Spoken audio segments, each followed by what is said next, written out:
Harihi Om Sadashivasamarambham Shankaracharya Madhyamam Asmadacharya Paryantam Vande Guru Paramparam Mukam Karoti Vachalam Pangum Langayate Girim Yat Kripatamaham Vande Paramananda Madhavam. ओम शिष्य आत्मसमर्पण कार्पण्य दोषो उपहत स्वभावः पृच्छामि त्वां धर्म सम्मूढचेताः यश्रेयस्यान्निश्चितं ब्रूहि तन्मे शिष्यस्तेऽहं शाधि मां त्वां प्रपन्नम् ओम. So, we are in the Shankaracharya's Bhashyam, and we are going through the introduction that Shankaracharya has given. We have so far seen the argument that Shankaracharya has placed to say that the same person cannot be both a karta as well as a jnani. The swarup of Atma Gyan is the removal of the karta bhavam, which is the expression of I am the doer. Only when a person loses that can that one person be called as an Atma Jnani. He could have several other jnana. But for a person to be an Atma Jnani, it is very important that he loses that I am the doer kind of a concept that we carry. And we saw several quotes from Bhagwad Gita which establishes that, including in the 18th chapter, wherein Bhagavan says that this Sarvatma Bhavam, right? Atma is Ekam. This kind of a knowledge is considered to be a sattvic knowledge. That kind of knowledge is the core for the Atma Gyan. And once a person has that realization, that person becomes an akarta. He continues, Tad etad vibhaga vachanam. Tad is this, etad vibhaga vachanam. Right. As in, vibhagam is to dissect. Vachanam is the speech. So the two ways of expression is the basic meaning here. Anupapannam syad yadhi shrauta karma jnanayoho samuchchayah abhipretah syad bhagavatah. Anupapannam, right, is insignificant or having no relevance. Syad is in case. Shrauta karma jnana yoho, for karma and jnana, right? Samuchchaya, coming together. Abhipretah is the thought that Bhagavan had. Syad is in that case. What here Aachaarya is saying is, if that kind of inclusivity of the karma and the gyan was the intention of Bhagavan, that is what he is coming to say. Na cha arjunasya prashna upapanno bhavati, which means the question from Arjuna becomes irrelevant. Right? It is not suited for the expression. Right? What is the question which comes in the next chapter, which is the third chapter, the first shloka itself?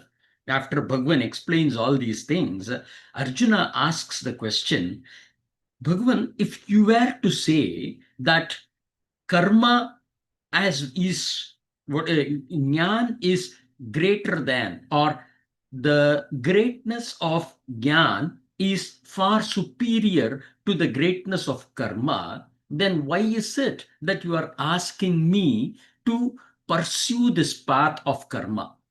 Right? Jayasi chet karmanaste mata buddhir janardhana tatkim karmani gore mam. Gore karmani. This, because he's going to be fighting a war. So it is a gore karmani. Mam niyojayasi. Why are you suggesting? Why are you promoting me to engage in the war?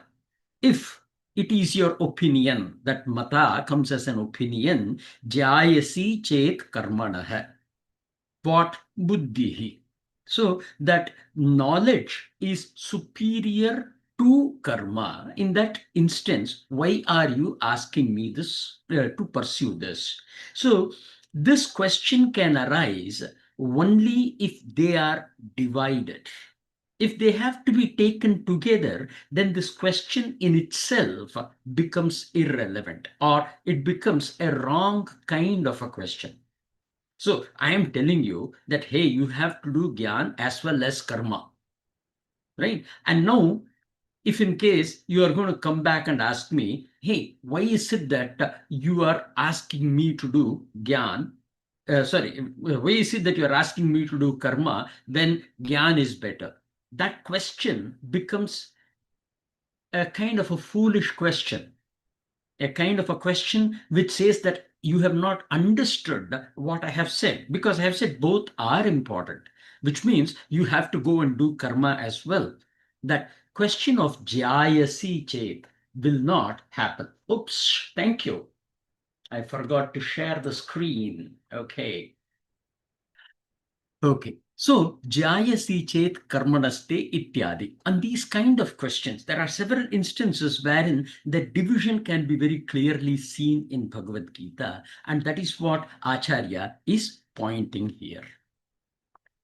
Going further, Aachaarya says, Eka purushaha anushteyatva asambhavam. One person to follow both the path is not possible. This is even said in the Kathopanishad, wherein they say that there is a preyas and shreyas as two different marga, about which we have spoken earlier too. Buddhi karmano bhagavata purvam anuktam. Right. So it is not said that buddhi, that is the path of renunciation or the path of jnana yoga, karmana, being in action, is not mentioned earlier. Right? So, katham arjunaha ashrutam buddhehe cha karmanoho. Right? So, here the conjunction of buddhi and karmana or karma will not come. From where is it that Arjuna is asking a question about which he has not even heard about it? Right. So if he had not seen that the division was there, which Bhagavan, assuming he has not said, then how is it that he can ask the question? The same, it is a continuation from the previous slide. Jaya Sattvam Bhagavati, Jaya Sattvam, superiority, right? Right. Bhagavati is Bhagavan. Adhyaropayate mrisha eva. Adhyaropayet is, adhyaropam is a concept wherein we falsely superimpose something on top. Right, because Atma Gyan cannot be communicated. It is beyond words. The mechanism used for teaching Atma Gyana is through this mechanism called as Adhyaropa Apavadam. I falsely superimpose and remove that superimposition. That is a mechanism of teaching that is adopted for Atma Gyana. That is what we will be doing here too. Right. So here the only Adhyaropam, right, is what is being mentioned here. Adhyaropayet mrisha eva. Right. Mrisha eva is false. It is it is not, it is correct, it is incorrect. Right? And then he again quotes Jayasi Chet iti. Right? Kim cha yadi buddhi karmanoho sarvesham samuchaya uktaha syat. If they both, the buddhi yogam and the karma yoga, hold the value together, Arjunasya api sa ukta eva iti. Arjuna's words as well, which goes as Yeth Shreyaha etayor ekam. That will be another place. Right? It comes in Sannyasam Karmanam Krishna Punaryogam cha shamsasi Yachreyasyeetayor ekam Tanme Bruhi Sunischitam. So this comes in the 5th chapter. Right? After clarifying the karma yoga and then going into jnana karma sannyasa, he still has that doubt in him. So now he says, between the two, tell me one which is clear to me. Don't confuse me saying karma, karma yoga, etc. You tell me which of the two which is better for me. Then Bhagavan will say it is only karma yoga which is good for you. Go and do karma yoga. Right? So that is the way the discussions go. So Aachaarya is quoting it here, and he says that beyond, right, the comparison between the two, in this place it is even more evident. Right? Yeth Shreyaha, which is good for me, etayor ekam. Of those two, one, tat me bruhi, that you tell me, sunischitam, after clear determination. Right? He wouldn't have said that. Right? Katham ubhayoho upadeshya sati antar vishaya evam prashnasyat. So Arjuna has a clear understanding. If not, he would not be asking, tell me which of the two. Katham ubhayoho. Right? Ubhayoho is refers to the two. Right? Katham ubhayoho, he wouldn't have said that. He wouldn't have brought that particular context at all. Is again another argument that Aachaarya places. So, as I mentioned, in this introduction, the objective of Shankaracharya is to establish that this Jnana Marga and Karma Marga are two different paths. A person who is pursuing the path of Karma Marga cannot be in the Jnana Marga. Here again, the karta as the buddhi is the determining factor. Nahi pitta prashamana arthino vaidhyena. So here he is giving an example. Right? Maduram shitam cha bhoktavyam iti upadishthe tayoho anyatarat pitta prashamana karanam bruhi iti prashnaha sambhavati. So this is, based on that particular time period. I am going to a doctor, right? And the doctor says madhuram, which is sweet, shitam is cold, bhoktavyam should be consumed. If this was the advice that the doctor has given, then it is a bad question to ask which of the two. Right? Because he says something which is cold and sweet, that is what you are supposed to consume. Right? Now I cannot say whether I should consume sweet or cold. Right? So that is the example that Shankaracharya gives here. This also tells us, if you have the pittam, right, if you have that higher bile in you, then it is good idea to have something sweet which is cold as well, ice cream, for example. So those kind of food one can eat is a suggestion. I don't know how valid it is, or it is just it is just an example that has been given here, but because it is Acharya's word, I will take it as is. Right? So if you have the pitta, then perhaps the sweet with cold that mixed together is a better treatment that one can have. So here it is just the tarka, it is just the logical argument that he is placing. Right? So saying that if this was the case, then to ask such a question is meaningless, is not appropriate. अथ अर्जुनस्य भगवद् उक्त वचनार्थो विवेकान् अवधारण निमित्तः.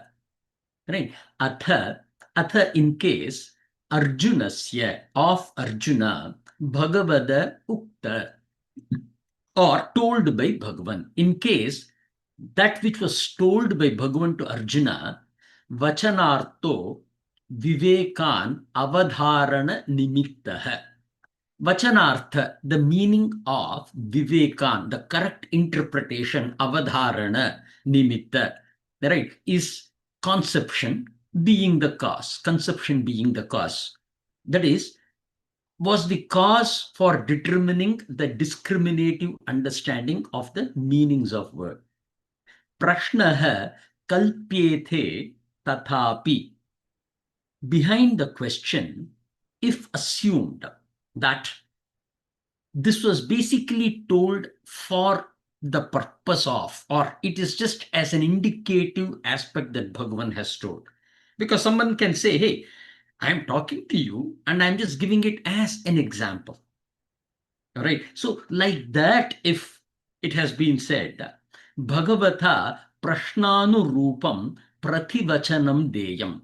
Bhagavata of Lord Krishna, Prashna, question, Anurupam, suitability or conformity, Prativachanam Deyam. Response would have been, Bhagavan would have provided a suitable response there. He wouldn't have explained.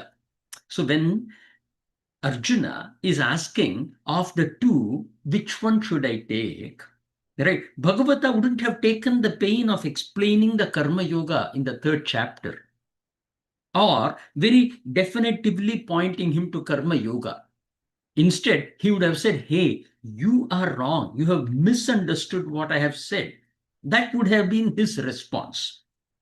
Right? So, in this example of the doctor who has prescribed this, which is sweet and cold things to be consumed, if someone is coming back and asking me, hey, tell me clearly whether it is a sweet or cold, then what will be my response? I will say that, hey, I think you've misunderstood. I said sweet, which is cold. It is both of them together.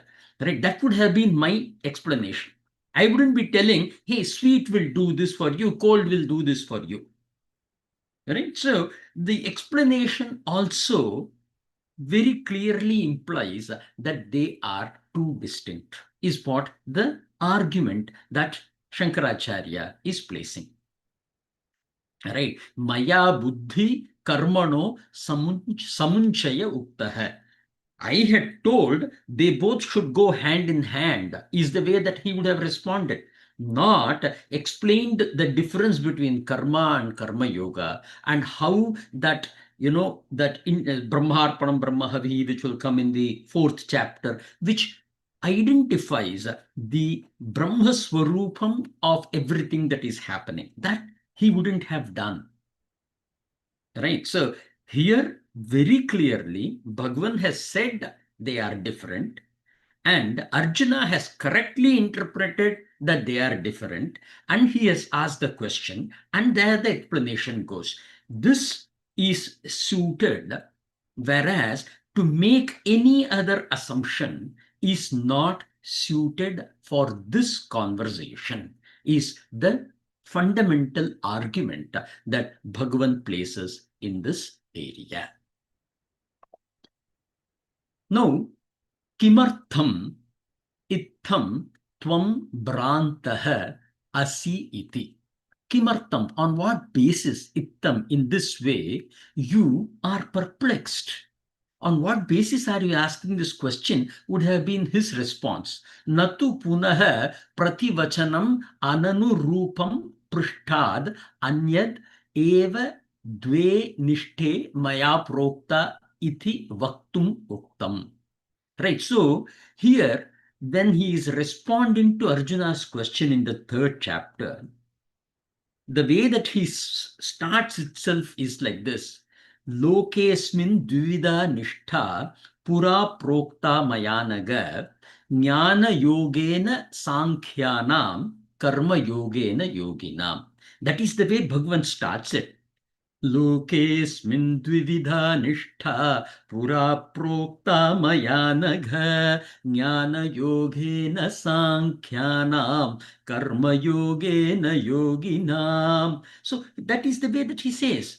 I wouldn't have come back and re-emphasized that there are two nishtha, there are two ways of life that I have prescribed in the early days. We will talk about what those early days are when we are in the 4th chapter, when we are looking at the Avatara Tattvam. But here, the concept is, I have said two. And how for those who are in the path of Sankhya, I have said Jnana Yoga. And for those who are in the path of Yoga, I have prescribed Karma Yoga. So with this much of clarity, when Bhagavan has said, to assume that karma and the jnana will go hand in hand is fundamental error.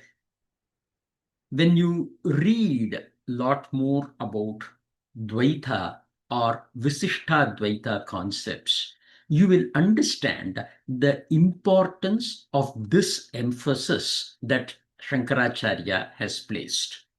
And believe me, when you start reading them, it may even come to the point where that may seem logically very, very correct. They will have beautiful lines of argument. Right. So it is a great concept, and that is why we started with the introduction saying that we don't look at it as a marga. Advaitam is the definition of the realization, not a path. If in case it is seen from a path point of view, it can be anything, because no matter which philosophy you take, all of them will take you only up to the half point. After that, it is your march, which will bring you into some realization. And that realization, you can call it as whatever you like. Right? Atma Gyan, Parabrahma Gyan, Ishvara Nishtha, whatever you want, Bhuma, right? Tattvamasi, Aham Brahmasmi, whatever you want, you can call. But that is beyond words. And the term that we use is Advaita Darshanam. Going further, na api smartena eva karmana buddhehe shamunchaya abhiprethe vibhaga vachanadi sarvam upapannam. Now, na api smartena eva karmana, only to the smarta karma. Right? So these are all the kind of doubts that people have. Okay, we are not talking about the Shrauta karma. We are talking about the Smarta karma. If you remember, we have always said that the Kula Riti must be followed. That Kul Riti is what is being applied as a question in this place. Right? The Smartha karma is smriti based, your understanding of the Veda based. It could be yogam, it could be sankhya, it could be what is a uh, what do we call it? Right? So Pauranikam, anyway, anything that you can take, Shaktam, right? You can take any aspect, right? That is all smartha. That smartha karma is the emphasis here, right? Now, Vibhaga Vachanadi Sarvam Upapannam. All scriptural statements distinguishing between actions are valid and justified. Kim cha kshatriya yuddham smartam karma swadharma iti janatah. Moreover, knowing that the Kshatriya's war is both Smarta Karma and his Swadharma, which is the Visesha Dharma, right? Tat kim karmani ghore mam niyojayasi iti upalambaha anupapannaha. Right. So the Arjuna's objection, why are you engaging me in these terrible actions, becomes irrelevant. Right. So what he is talking about is, you will see that question comes up later, wherein the question of Shrauta karma versus Smarta karma difference is being called out. Right. For example, we have been discussing about the Kula Dharma. In fact, from the birth point of view itself, we said that it is the promise that you make to the Pitris of continuing the tradition. Right. So that aspect of it is coming into place. So from that point of view, the thing can be seen as coming, both of them put together, the Jnana Marga as well as the Karma Marga should go hand in hand. Kind of a thought can be there with somebody. Right?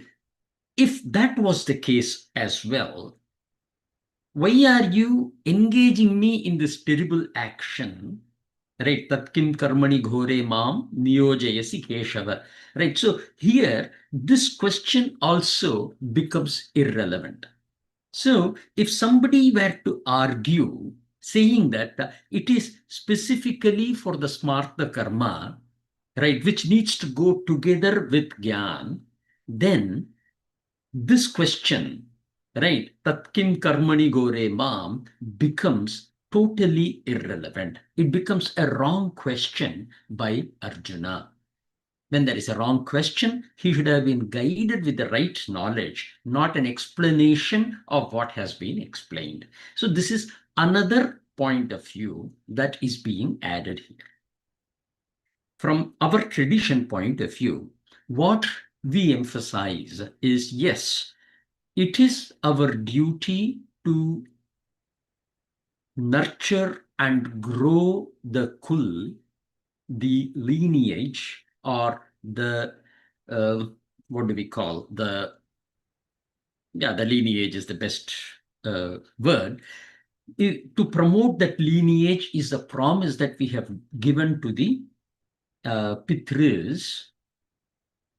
And for that reason, I have to do the Smarta karma, the karma related to my kul. I have to do it. It could be the way that you may understand. We have clarified it. I'm just going to re-emphasize what we have spoken in the past. When a person commits a sin, it is not just he earns the sin. He also hurts the lineage. You need to see this as two different things. Atma as a Jivatma, this I, Naresh, right, or whatever this before Naresh was or after Naresh will be, that Jivatma, and the Pitri. This Jivatma has taken a loan from the Pitri to be born in this lineage, with the promise that I will protect the lineage. So my question will be, isn't it important then that I have to continue protecting the lineage while also pursuing the path of Atmagyan? The answer is yes. Here, Shankaracharya is dividing after that Gyan is attained. Right? After that division has taken place. That is the only time when the Gyan and the Karma will separate. Till the time you are not, we will talk also about different kinds of sannyas, right? Vidvat, right? Sannyas as well as Vividita sannyasam, right? Where one is taking a sannyas for learning and one who has learned it is taking the sannyas. Vidvat is after having attained the Atma Gyan, one is taking a sannyas. We are not going to go into depth there, but the point here is if you are a Vidvat sannyas, based on the sannyas, varnashrama dharma, you will have your own duties. And that also is something that you have to do as a karta. The karta evaporates upon realization. That is the main thing that we have to take into consideration. The second thing that this tradition speaks about is if one person has attained the salvation. I was telling you, for every sin somebody commits, let us say there is a small cut in the pitru. Pitru is a body, that pitru gets a cut. For every good deed that somebody does, that pitru's one of the cut is getting healed. So the whole body, because you're talking in terms of a big branch, right? So there will be lots of cuts and lots of healing. Even if one person attains this salvation, this moksha, this, what is a Sankhyam, right? All the hurt in the Pitru's body is healed. And new cuts will start happening because it is going to be a continuous process. But that is the extent to which you have served the Pitrus by attaining it. So it is not that the question is wrong, but to assume that this one is taking you away from the path of promise to the Pitrus is a wrong notion. That is how we explain it. Right? So here the argument is, even if somebody were to ask that question, right? Arjuna's objection, tat kim karmani ghore mam, will become irrelevant. So the objective of Bhagavad Gita, of Bhagavad Vachanam to Arjuna, is to ensure that this clarity is there in the minds of those who are learning Bhagavad Gita. Right? So your realization should be of the form in which the karta in you is removed. That is the way that our learning of Bhagavad Gita should guide us. Tasmad Gita Shastre Ishan Matrena Api Shrautena Smarthena Va Karmana Atma Jnanasya Samunchayo Na. I think this by now you should have gotten the Sanskrit also easily, right? Tasmad, therefore, in the Gita Shastra, even for this bit, a small, tiny portion, right? Ishan Matrena, even for this much, the Shrauta Smarta Karma, the Va is an end that puts it together, and Atma Jnan is brought together, is taken as an aspect which can go hand in hand. Kenachit darshayitum shakyah. Kenachit, no one can darshayitum shakyah. No one has the possibility of showing this in Bhagavad Gita, is the argument that Shankaracharya places. Yasya tu ajnanad ragadi doshato va karmani pravrittasya. So, ajnanat, through ignorance, for those who are still out of ignorance, or due to the attachments are engaged in the action-driven lifestyle, yajnena danena tapasava vishuddha sattvasya. Right. So what one need to understand is, we will see when we are going out into further depth of Bhagavad Gita, right? Yajnodhana tapah karma is something that is really encouraged for those who are in the karma marga. So Shankaracharya brings in a clarification here to say that if because of your attachments or because of your ignorance, if you are in the path of progression through karma, the activities such as yajna, dan, or tapas, right? This will clean you, will bring purity in you, and will elevate you into a sattva marga. There will be a shloka that we will be seeing in the 45th shloka. Right? So where Bhagwan will give you step-by-step means of getting into the moksha. Traigunya Vishaya Vedaha Nistraigunya Bhavarjuna Nirdvanto Nitya Sattvastaha Niryoga Kshema Matmavan. Nitya Sattvastaha Bhava is one of the steps. And this process of continuing your actions on yajna, dana, and tapa will elevate you into the position of sattvam. So that is the clarification that Shankaracharya gives here. Jnanam utpannam paramartha tattva vishayam ekam eva idam sarvam. Right.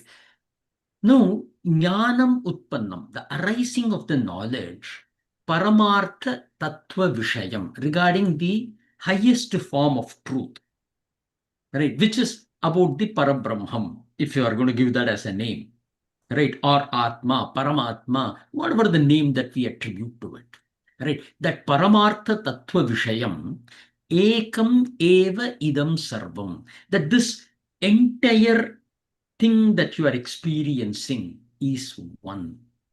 This kind of knowledge is what is called as Atma Gyaana.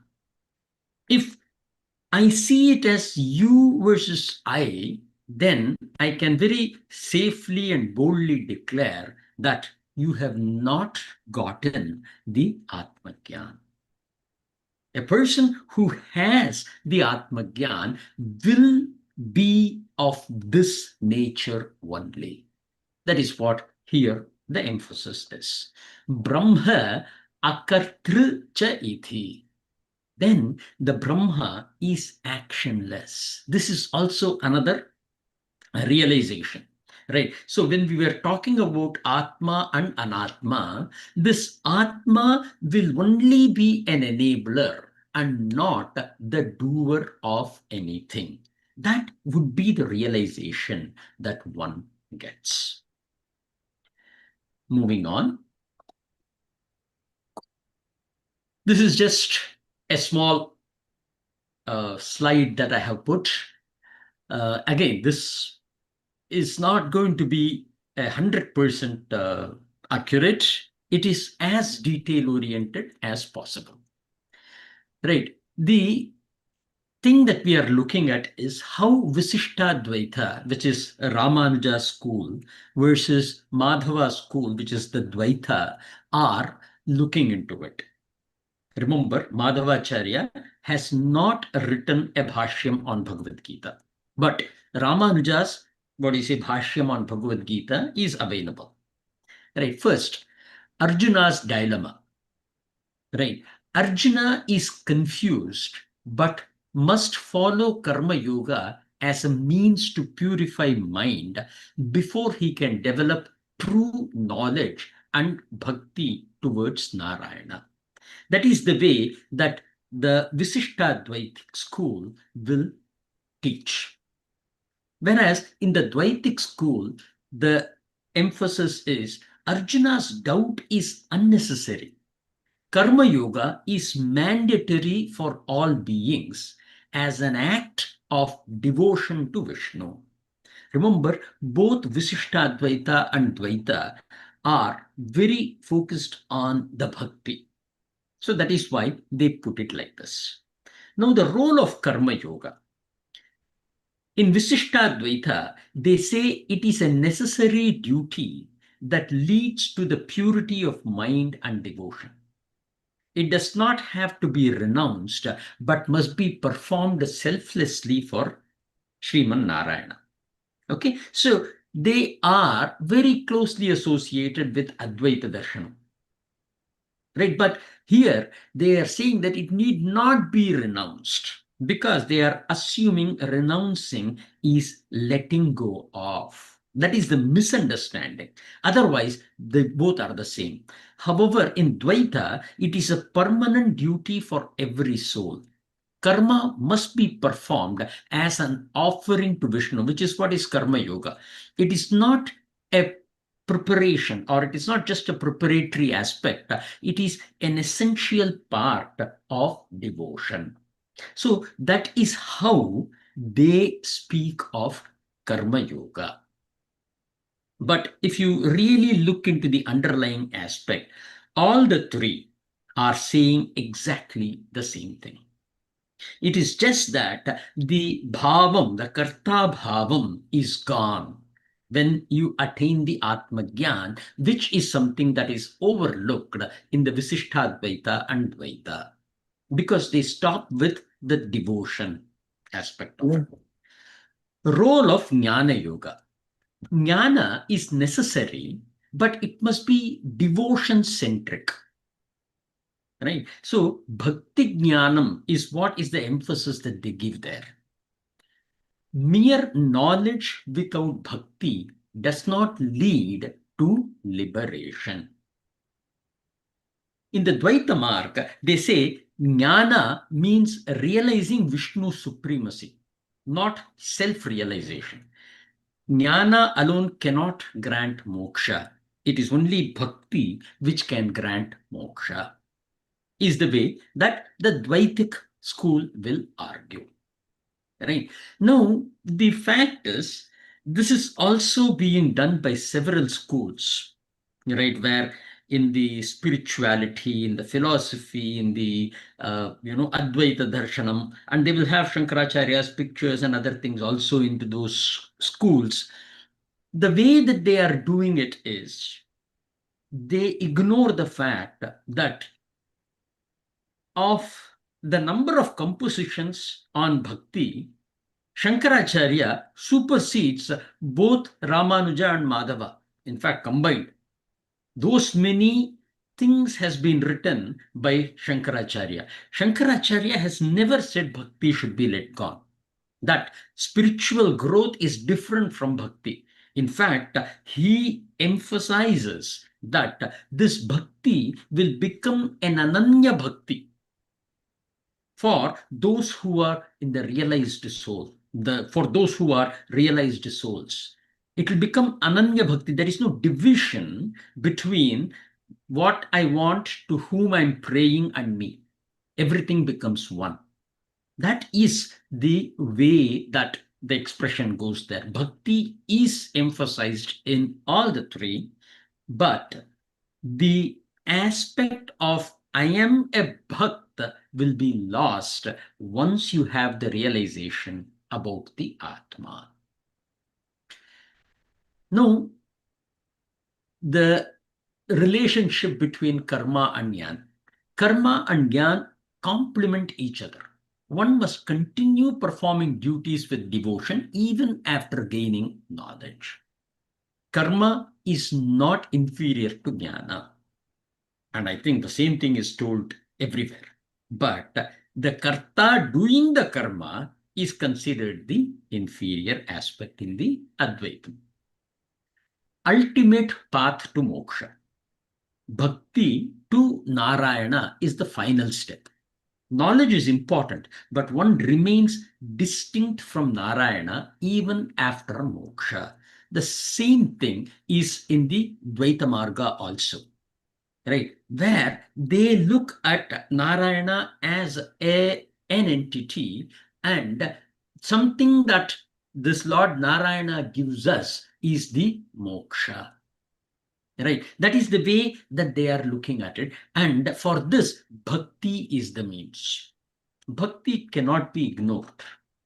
But it is not that Sriman Narayana will grant you and you become a liberated soul. That is not the way that it is taught in the Advaitic schools. The nature of the self, the jiva is part of the Brahman, which is like a limb, angam, angi kind of a relationship. That is the Visishtha Advaita. The jivan is eternally distinct from Vishnu. That is the Dvaitic concept. Right? The Advaitic concept is, it is the ignorance which is keeping you apart. Once that ignorance is gone, you become one with that. Right? You are already one with that. It is not like you are separate. Right? But you have put an assumed separation from the whole. The ignorance is that assumed separation. Once that assumption of the separation is lost, you are one with the God. There is no difference. It is like, not counting myself when I'm trying to count how many people have crossed the river. Right? So your search for that lost person is over the moment you realize that the 10th person is I. Yeah? So that is the example that is given within the Advaita tradition. So, in the Advaitic Parampara, I have already told almost everything here. Right?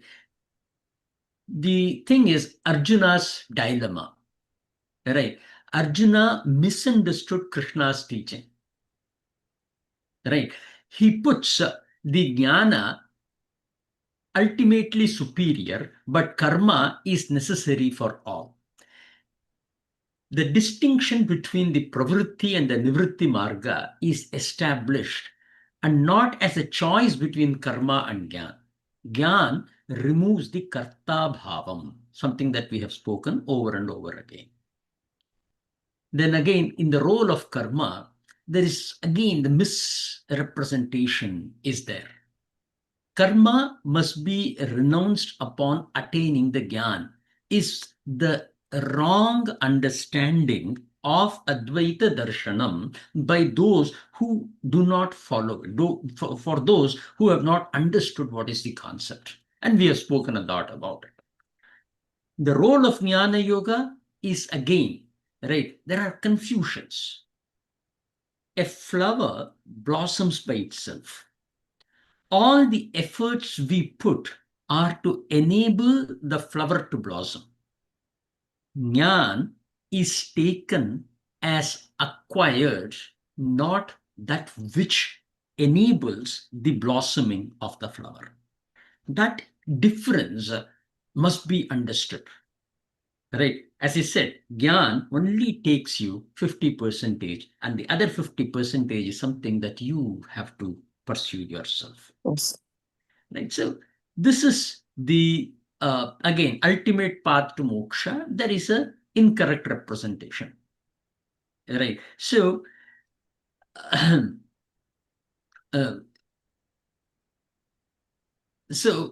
in Advaitam, right? They are talking about sugar merges into coffee, but they are still two different things. You may not be able to see the difference. That is the incorrect representation that the world has sometimes when they speak about the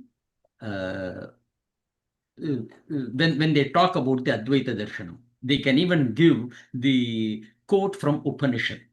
Chandogya Upanishad, the father, when he is speaking to Shvetaketu, he will talk about one place where, what do you say, the salt being added to water. That is not what the moksha as defined is. It is the removal of the ignorance that there is two. That is what the Advaita speaks about. Nature of the self, the Jivan is not separate from Brahman. There are lots of confusions in terms of how to interpret this. So I know that you all have the slides with you. You can take a look at this slide. I don't know which slide it is, but you can take a look at this slide, and if you have further questions, you can always get back to me. But this is a pretty good definition or clarification between Visishtadvaita, Dvaita, and Advaita. Okay. The intent here is not to clarify everything in the slide. Rather, the intent is to bring it to your knowledge so that you can explore it and see what is the difference.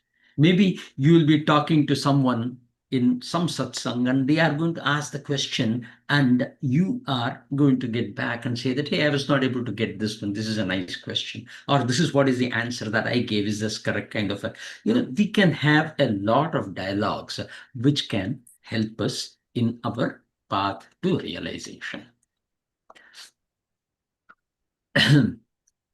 Further, Shankaracharya goes, Tasya karmani karma prayojane cha nivritte api loka sangrahartham. So even when a person has no personal necessity for action, meaning they have attained, yet they continue to be engaged in what seems to be a karma to us.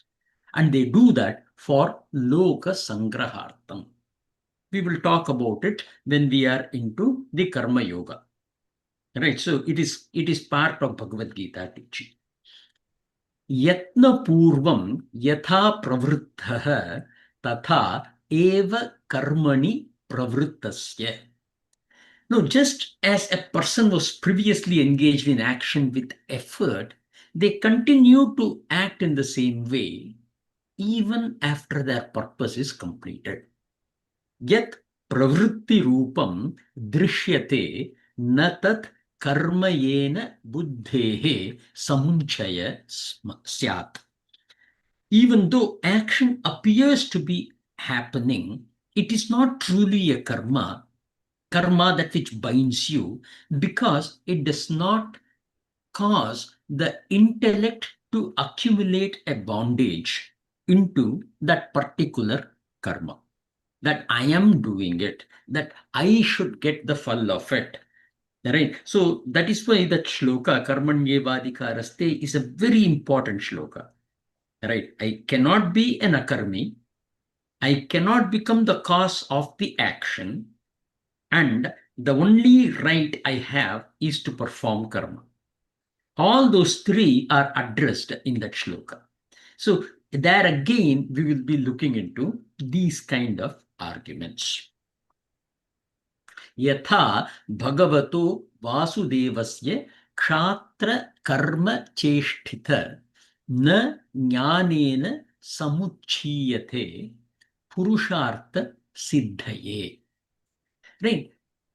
Now, Bhagavan Krishna also performed the role as a Kshatriya. He was, though he was not a king, Balarama was the king, but he was kind of the ruling class, right? Not just a charioteer, right? So he continued his action of a Kshatriya.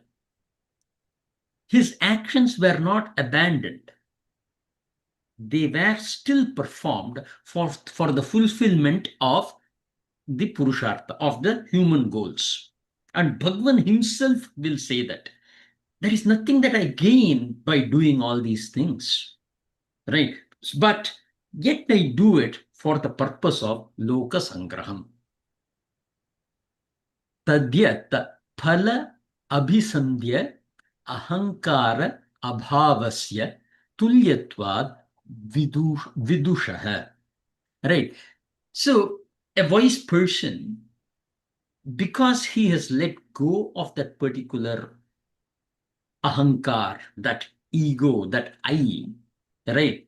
He becomes unaffected. He remains unaffected, like Krishna. Right? So we will again be talking about it during Bhagavad Gita course. Tattva vittu na aham karomi iti manyate na cha tatphalam abhisandhate, which is the knower of the truth thinks that, or not even thinks, acts in the manner of I am not performing, but he is the best performer of that particular action. that is what makes him let go of the fruit of action. So there are a couple of more slides before we go into the Q&A. It is already 7:29. I will stop it here and we will get into Q&A. I do see Archana online, and Archana is, wife of Shankar, and Shankar and I, we used to work in Intel together. And then I think we became absolutely a great family friends. When I was in India and terribly sick, it was Archana and Shankar who took care of me. I still remember that very, very difficult journey that we had in India. So, namaskar, Archana ji. Namaskaram. Yeah. So, this one is a little dry one. After the Mm. Q&A, we will be getting into the regular shlokas. Then the way that we will be looking into the shloka and other things will change a little bit. I welcome you to the class. And the way that we do it is towards the end, we ask, do you have any questions? And it can be any question. If you have, definitely feel free to ask, and I will try my best to answer them. In Yes. the tradition, we feel that one should not go from the class with doubts in mind. And that is one of the reasons why we prompt people to ask questions and request if they have any questions. So do you have any questions from today? Or Mm. Have to go through it. okay, yeah, sure, no problem. Take your time. And then Prabha, you're still on mute, Prabhakar, if you're talking. Namaskar, namaskar. Namaskar, Via. Sorry, I have no questions. Sorry, I took some time in unmuting. Oh yeah, no problem. Thank you. Okay. Hari Bhaiya. Namaskar, Guruji. Namaskar. Excellent class. Thank you so much. It's good to listen back again to differentiate some elements what you described. Thank you. Absolutely. Yeah, I know. In this particular introduction, Shankaracharya emphasizes so much to differentiate this one. Yeah. Right. So, but it is very important because this aspect of it very easily slips from our mind. I think that is the reason why Shankaracharya has put so much of emphasis on that. So, And you did too. Thank you, Guruji. absolutely, sir. Okay. And then we have Sanjeshni ji. Thank you so much for the session. It was really very interesting, Guruji. I only have one question. You said that we all have pitru duties. What about a married woman, like a lineage? Who do we pray when after we get married? You Like, follow the path of your husband. okay, so so when we pray to the pitru, it would be the husband's. Correct. In fact, after the marriage, the gotra of the female changes to that of the male in our tradition, in the Vedic tradition. Okay. And there are people who challenge saying that, hey, this is very patriarchal or very misogynistic, etc. Mhm. And I did have a very, very good conversation with somebody, I think like a few years ago, where I had to explain to them the reason behind it. Right? The reason why it is not the husband who comes into a wife's house after marriage. Rather, the wife goes into husband's house or into that particular tradition. There are several reasons behind it.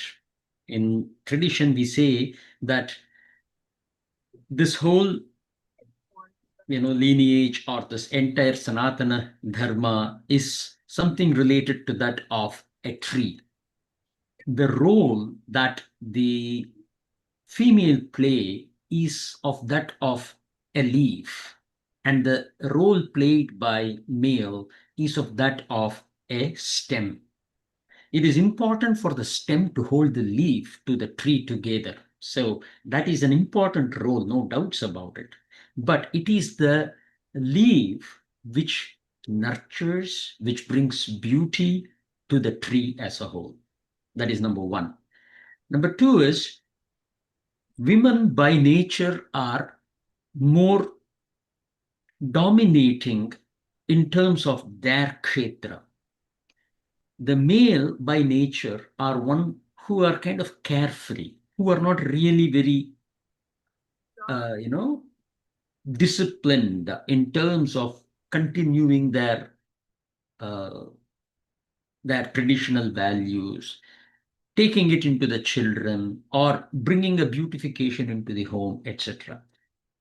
The third thing is female, the male children typically are not going to be attached anywhere, whether they are in their own house or whether they are going to stay in their in-laws' house. They are going to be aloof. That is the nature of their, it's their makeup. But the female, if they are under the shadow of their mother, will fail to flower. Means they will not be able to establish themselves under the shadow of their mother. They will try to follow the mother. This conflict that happens when you move into another place and the nature of the women to establish themselves leads to a better growth of the organic structure called as society. And that is the reason why the female move into the, husband's house rather than the husband moving into the female's house. So you need to remove that particular misconception, or the wrong propagation that is being done, saying that, hey, this is very patriarchal, or this is very misogynistic in nature, kind of a stuff. That is not what the Vedic culture, the Hinduism, or whatever the name you give is. The most practical and most scientific way of setting up a society is of that of this culture, of the Vedic culture, right? And if there are questions, always ask, no problem. You'll be able to find the answers. But for your question, you will have to follow that of your husband's, and the reason is because of that, of the one that I just explained. Yes, makes sense. Yeah. Thank you so much, Guruji. Absolutely. Well, we will take a leave here, and we will connect again the week after. Next week, 7/9, I will not be available to take the class. I will be in the United Kingdom for Shivani's graduation, and it will be like about 2:30 a.m. So it's not a ideal time to take a class. So next week will be the only time that I think I will be taking a break. So we will meet again on the 16th of July. Okay. Hari Om Purnamadah Purnamidam Purnat Purnamudachyate Purnasya Purnamadaya Purnamevavashishyate Om Shanti Shanti Shanti. Hari Om Tat Sat.